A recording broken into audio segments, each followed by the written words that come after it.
Good morning, everyone. You're watching our morning brief at 9 with me, Sakshi Singh Litoria. Lots lined up for you in this show.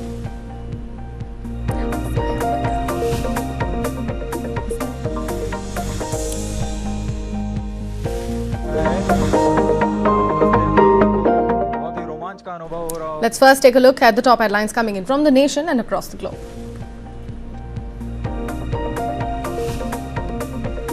Gold touches a new record above 1,40,000 rupee, while silver breaches 2,17,000 rupee per kilogram amid strong global cues and Fed rate cut expectations.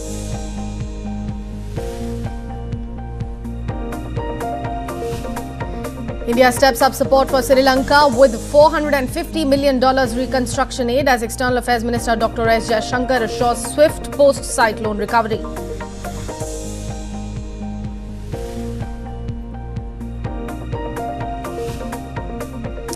Government begins revision of national accounts base year to reflect structural challenges, digital economy growth and new data sources.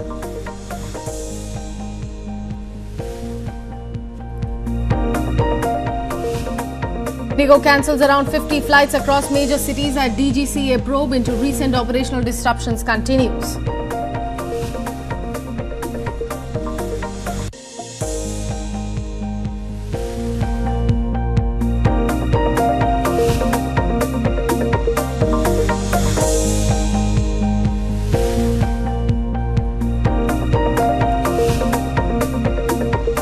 US President Donald Trump says he wants the next Federal Reserve chair to cut interest rates when markets are strong, warning that anyone who disagrees with him will quote-unquote never be the Fed chairman.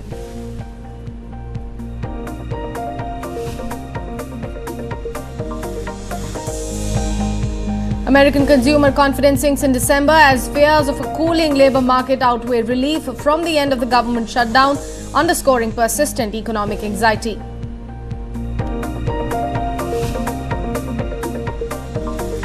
America says China should be punished for unfair semiconductor practices but will wait 18 months before imposing tariffs, signaling a delayed yet looming escalation in tech trade tensions.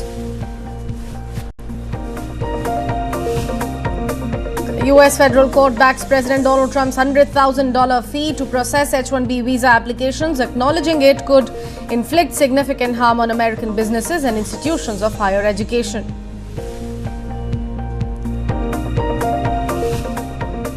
Tesla's vehicle sales slumped nearly 40% in the European Union this year as Elon Musk's EV marker loses ground to rivals amid intensifying competition coming from China.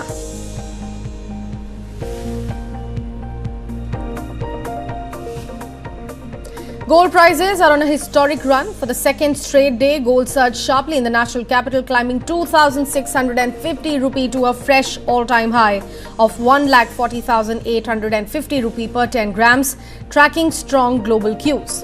Just a day earlier, gold of 99.9% purity had closed at 1,38,200 rupee. Since December 31st of 2024, gold prices in the domestic market have jumped nearly 78%, adding over 61,900 rupee per 10 grams. Silver is in fact racing even faster. The white metal surged 2,750 rupee on Tuesday to hit a record 2,17,250 rupee per kilogram, marking its second consecutive day of gains. In year 2025 alone, silver has more than doubled, rising over 142%. Globally too, bullion is on fire. Spot gold has climbed close to the $4,500 mark per ounce, driven by expectations of multiple US rate cuts next year, a weaker dollar and rising geopolitical tensions boosting safe haven demand. Spot silver has also crossed $70 an ounce for the very first time.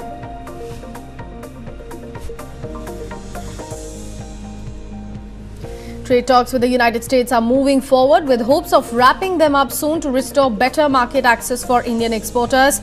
Commerce Secretary Rajesh Agrawal said New Delhi is deeply engaged with Washington, D.C., even as Indian goods continue to face steep tariffs of up to 50% in the US market.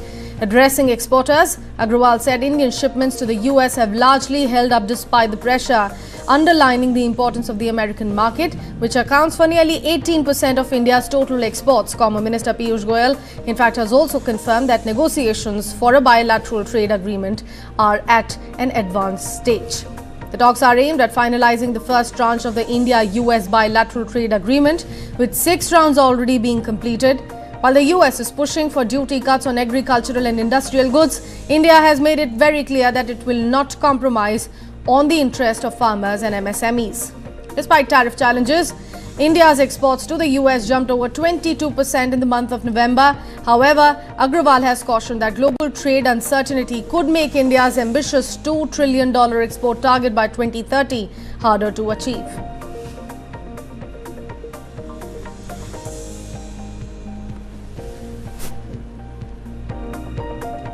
Well, India has announced a major reconstruction package of $450 million for cyclone-hit Sri Lanka, reaffirming New Delhi's role as a first responder and, in fact, a close neighbor. External Affairs Minister Dr. S. Jaishankar, who is in Colombo as Prime Minister Narendra Modi's special envoy, said it was natural for India to step forward as Sri Lanka rebuilds after Cyclone Ditwa. Jaishankar met President Anurakumara Dissanayake and conveyed Prime Minister Modi's message of solidarity, confirming that the assistance package includes $350 million in concessional credit and $100 million in grants. The support will focus on rebuilding roads, railways and bridges, repairing damages, home and strengthening health, education, agriculture and disaster preparedness systems. As part of Operation Sagar Bandhu, India has already delivered over 1,100 tons of relief material, deployed NDRF teams, airlifted medical equipments and set up a field hospital that treated thousands. Jaishankar and Sri Lankan leaders also inaugurated a Bailey Bridge in the cyclone-hit north, restoring vital connectivity on that route. Sri Lanka's leadership has thanked India for its swift and compassionate support, calling it a new chapter in bilateral ties. Dr. S. Jaishankar said India stands firmly with Sri Lanka and will continue to support its recovery, rebuilding and economic revival. Bhavan Vanakkam. As you are all aware, I am here as Special Envoy of Prime Minister Narendra Modi and carrying a message for President Anurakumar Dissanayake. The President was kind enough to receive me this morning, and we had a detailed discussion on the damage caused by Cyclone Ditwa. The letter from Prime Minister Modi that I handed over builds on our first responder role and commits a reconstruction package of US $450 million to Sri Lanka. Our talks centered around how expeditiously this commitment can be delivered.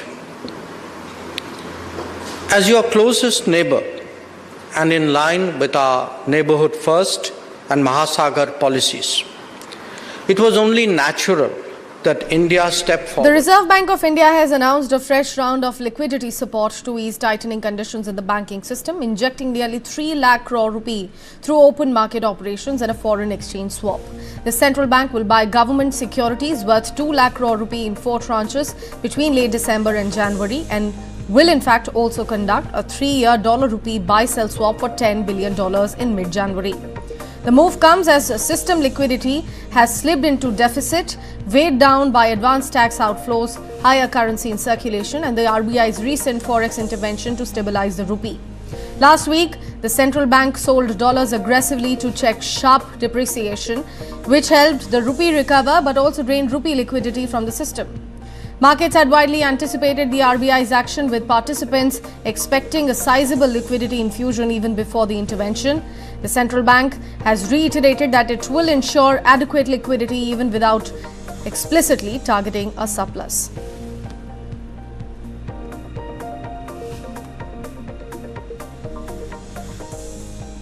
The government has begun work on revising the base year for India's national accounts, a move aimed at capturing the profound changes in the economy over the past decade. Speaking on Tuesday, Statistics Secretary Saurabh Garg said the revision is necessary to reflect shifts in the economic structure, changing consumption patterns and the rapid growth of the digital economy.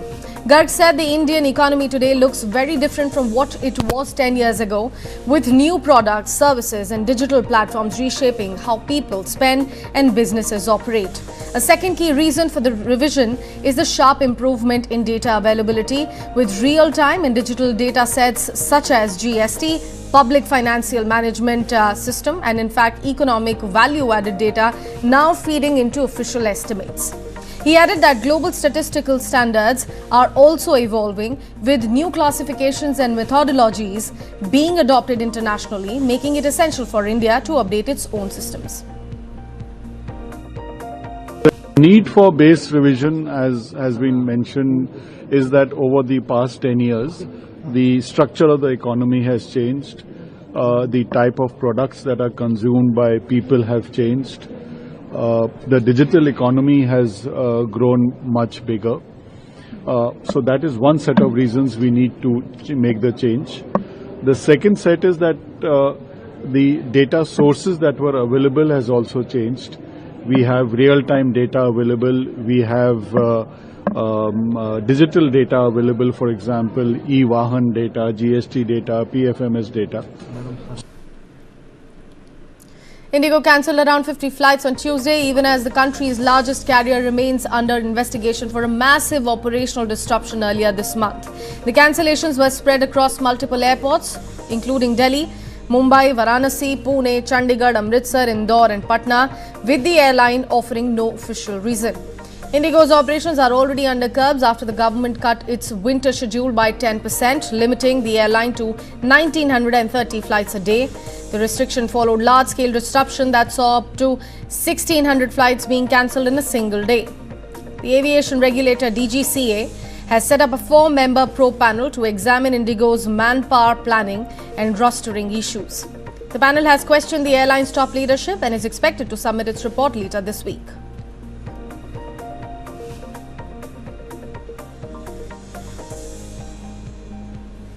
Samsung say it is stepping up investments in India's artificial intelligence framework while continuing to back the government's production-linked incentive schemes. Speaking on Tuesday, Samsung Southwest Asia President and CEO JB Park said that India holds tremendous potential and is set to become one of the company's leading global markets as the economy and per capita income rise.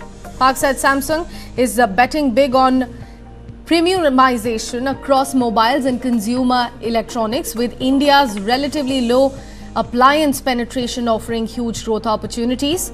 He also ruled out any plans to list Samsung India on domestic stock exchanges, saying an IPO is not on the agenda. The company is participating in the PLI scheme for electronic components, including display modules, and praised government support for boosting manufacturing. Now looking ahead, Park said Samsung's next big focus will be AI-driven transformation, with India's strong talent pool and R&D centers in Bengaluru and Noida playing a very vital role.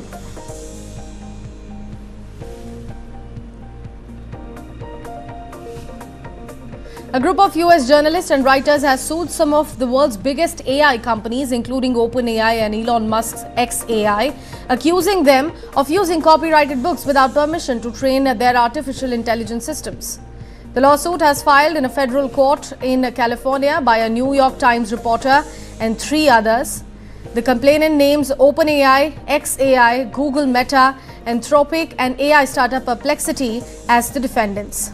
It alleges the companies deliberately copied protected books, often from so-called shadow libraries, to train the commercial chatbots without licenses or given any compensation. The plaintiffs have described the practices as copyright infringement on a massive scale, affecting hundreds of authors. The case is significant as it is the first copyright lawsuit to name XAI, adding to mounting legal pressure on AI firms over how training data is sourced and is also used.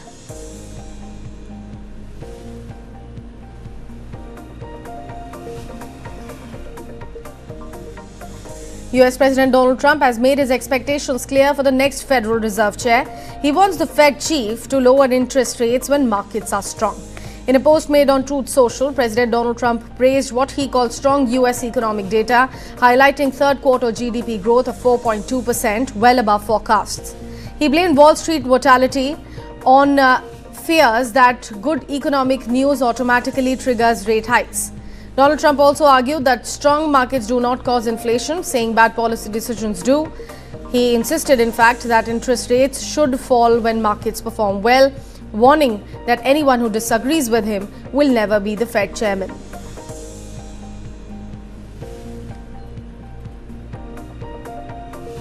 Meanwhile, the US economy grew faster than expected in the third quarter, driven by strong consumer spending.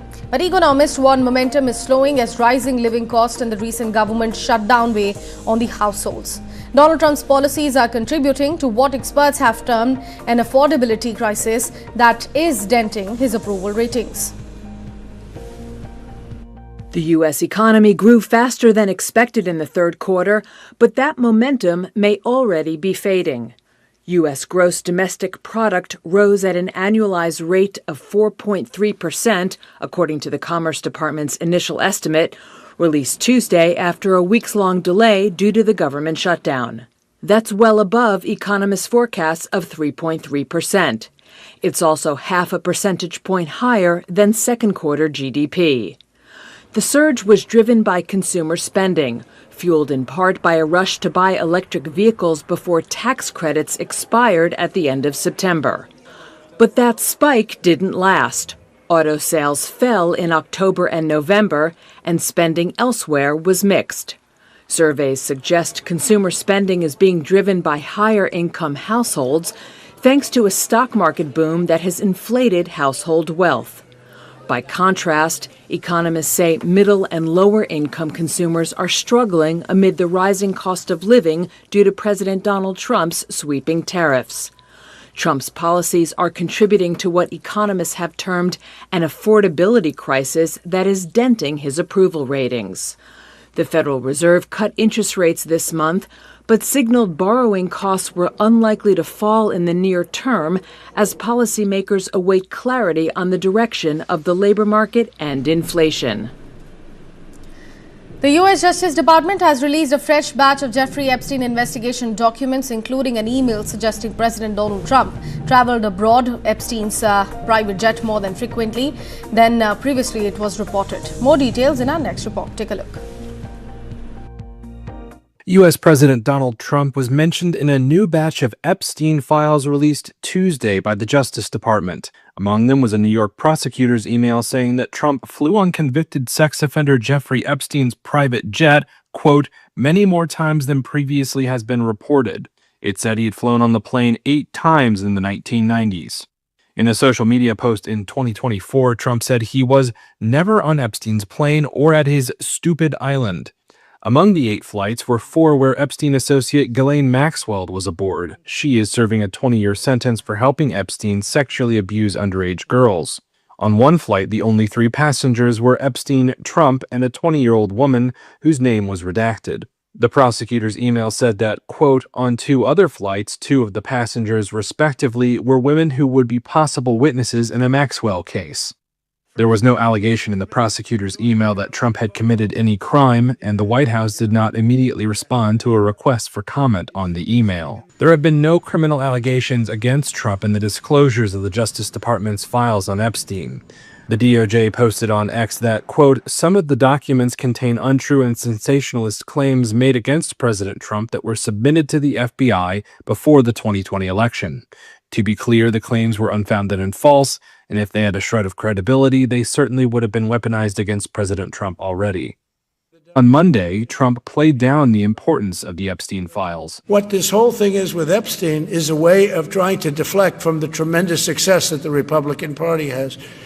Like, for instance, today we're building the biggest ships in the world, most powerful ships in the world, and they're asking me questions about Jeffrey Epstein. I thought that was finished. Tuesday's release of some 30,000 files included the image of a card purporting to be written by Epstein to Larry Nassar, the former gymnastics doctor who is serving a life sentence for sexually abusing hundreds of girls. The card appears to allude to Trump in a handwritten note, which reads, quote, our president also shares our love of young nubile girls.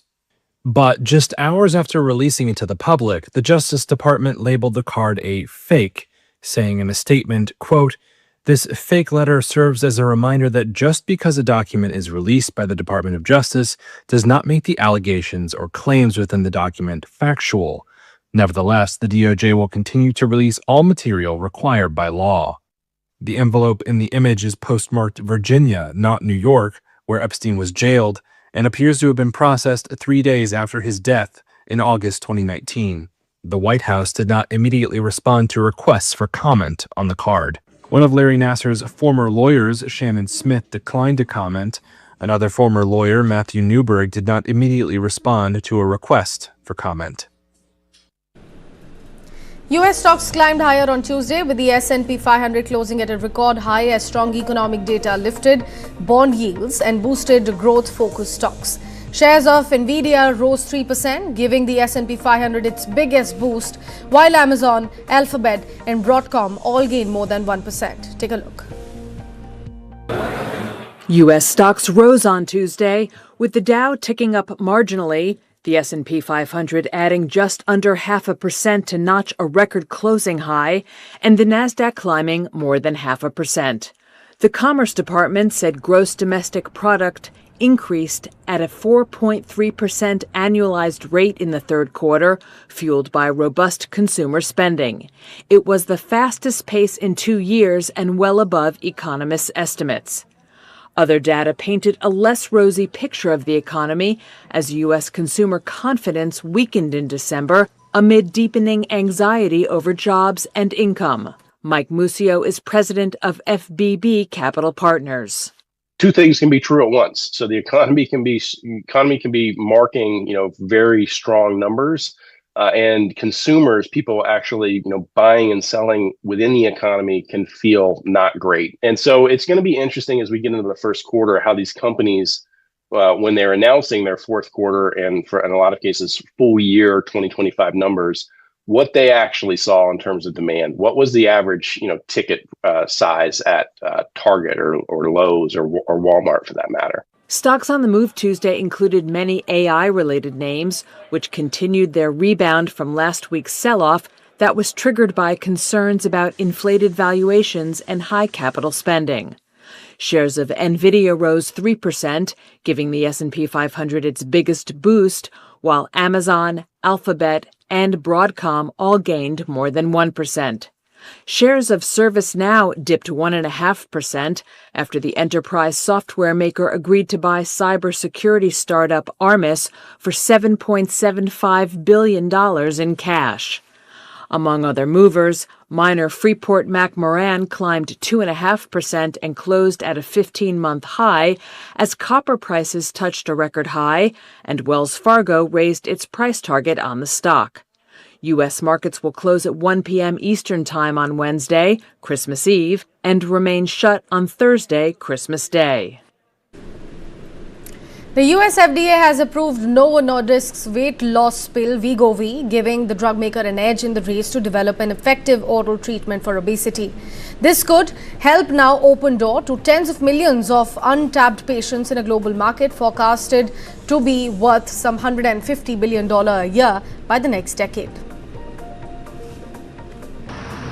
The U.S. Food and Drug Administration approved Novo Nordisk's weight loss pill on Monday. The 25-milligram pill is made of semaglutide, the same active ingredient in injectable Wegovy and Ozempic. The pill will be sold under the brand name Wegovy. A 64-week late-stage study showed participants who took 25 milligrams of oral semaglutide once daily lost more body weight on average than those on a placebo. The pill was approved for chronic weight management in adults with obesity or overweight and at least one related health condition. This expands the patient pool at a time when obesity-related healthcare costs are climbing. It could help open a door to tens of millions of untapped patients in a global market forecast to be worth some $150 billion a year by the next decade. The approval could help spur a turnaround for Novo after a rocky year of sliding shares and profit warnings. Its injectable Wegovy faces slowing sales amid intense competition from Eli Lilly and pressure from compounded versions. Shares of Novo jumped 8% and Lilly fell 1% in extended trading after the approval announcement. David Moore, Novo's executive vice president of U.S. operations, said a daily pill could boost interest and uptake of the drug, Analysts say the pills could make up about a fifth of the market by 2030. And last on the show, we've got you a report on how new car sales in Europe rose for a fifth straight month in November, helped by stronger EV demand in markets including Germany, Italy and Spain. However, Tesla registrations fell nearly 12%, while China's BYD narrowed some gap in the market share. Take a look. New car sales in Europe rose year-on-year in November for a fifth consecutive month. They were helped by an increase in EV registrations in markets including Germany, Italy and Spain. The data from the European Auto Lobby, ACEA, showed battery electric registrations, a proxy for sales, reached a market share of over a fifth in the EU.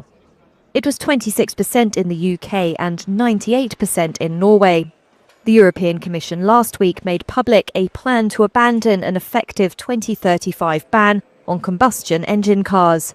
That was after pressure from the region's auto sector and marks the bloc's biggest retreat from its green policies in recent years. But analysts maintain that for the longer term, EVs are the future.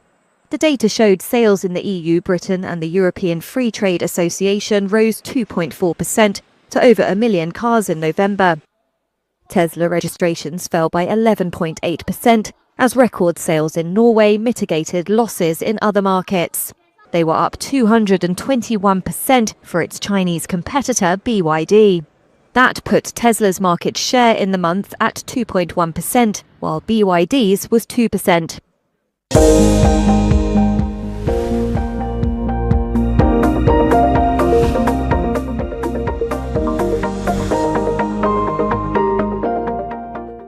A resurgent India is racing towards the Viksit Bharat goal, braving global economic headwinds. Bulletproofing our economy from these uncertainties are Bharat's homegrown businesses. Powered by tech-led innovation, Indian entrepreneurs are truly scaling up, riding the next wave of